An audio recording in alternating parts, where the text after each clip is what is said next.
حضرت عمر فاروق رضی اللہ تعالیٰ عنہ کے دور خلافت میں مسلمانوں نے شاندار فتوحات کا جو سلسلہ شروع کیا تو قلیل وقت میں کیسو کسرا کے عظیم ممالک ان کا فرسہ بن گئے، جس کے بعد فوج کی تعداد میں اضافہ ہو گیا تو عمر فاروق رضی اللہ تعالیٰ عنہ کی زیر شخصیت نے ایک منتظم فوجی سسٹم کی ضرورت کو محسوس کر لیا۔ آپ نے سب سے پہلے قریش و انصار کے متعلق رجسٹر تیار کرنے کا حکم دیا۔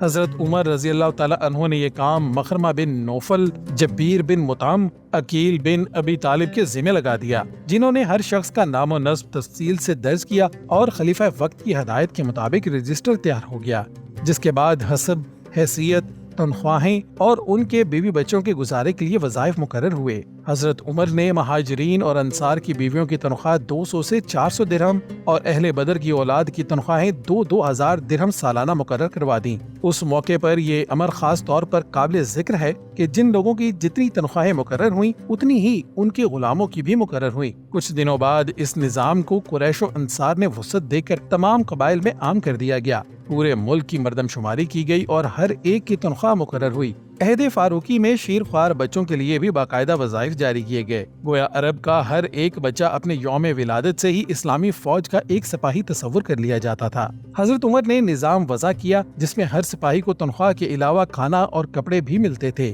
تنخواہ کی تقسیم کا طریقہ یہ تھا کہ ہر قبیلہ میں ایک عریف ہوتا تھا، اسی طرح ہر 10 سپاہی پر ایک افسر ہوتا تھا جن کو امراء الاشار کہتے تھے۔ تنخواہیں عریف کو دی جاتی تھی، وہ امراء اشار کی مدد سے فوج میں تقسیم کرتا تھا۔ ایک عریف کے ذمہ 1 لاکھ درہم کی تقسیم تھی۔ کوفہ اور بصرہ میں 100 عریف تھے جن کے ذریعے سے 1 کروڑ کی رقم تقسیم ہوتی تھی۔ سپاہیوں اور افسروں کی تنخواہ میں وقتاً فوقتاً اضافہ بھی ہوتا تھا۔ حضرت عمر رضی اللہ تعالیٰ عنہ کو فوج کی تربیت کا بہت خیال تھا۔ انہوں نے 4 چیزوں کے سیکھنے کی سخت تاکید کی تھی: تیرنا، گھوڑے دوڑانا، تیر چلانا اور ننگے پاؤں چلنا۔ اس کے علاوہ عہد فاروقی میں ایک انقلابی کام یہ ہوا کہ ہر 4 مہینے کے بعد سپاہیوں کو اپنے وطن جا کر اپنے اہل و عیال سے ملنے کے لیے چھٹی دی جاتی تھی۔ اسی طرح موسم بہار میں فوج کو سرسبز و شاداب مقامات پر بھیج دیا جاتا تھا، جبکہ بیرکوں اور چھاؤنیوں کے بنانے میں آب و ہوا کا خصوصی لحاظ رکھا جاتا تھا۔ عہد فاروقی میں مدینہ، کوفہ، بصرہ، موصل، فسطاط، دمشق، حمص، اردن، فلسطین فوجی مرکز تھے۔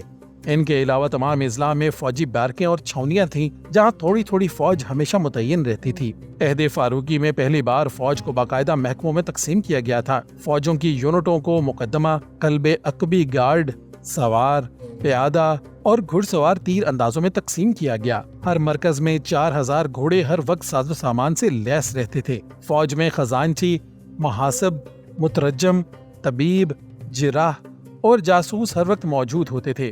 جہاں موسم بہار میں فوجی جوانوں کو سرسبز و شاداب علاقے میں بھیجا جاتا، وہیں گھوڑوں کو بھی سرسبز و شاداب مقامات پر بھیج دیا جاتا تھا۔ آپ رضی اللہ تعالیٰ عنہ نے مدینہ کے قریب بھی ایک چراگاہ تیار کرائی اور اپنے ایک غلام کو اس کی حفاظت اور نگرانی کے لیے مقرر کیا۔ عہد فاروقی میں فوجی گھوڑوں کی رانوں پر داغ سے جیش فی سبیل اللہ نقش کیا جاتا تھا۔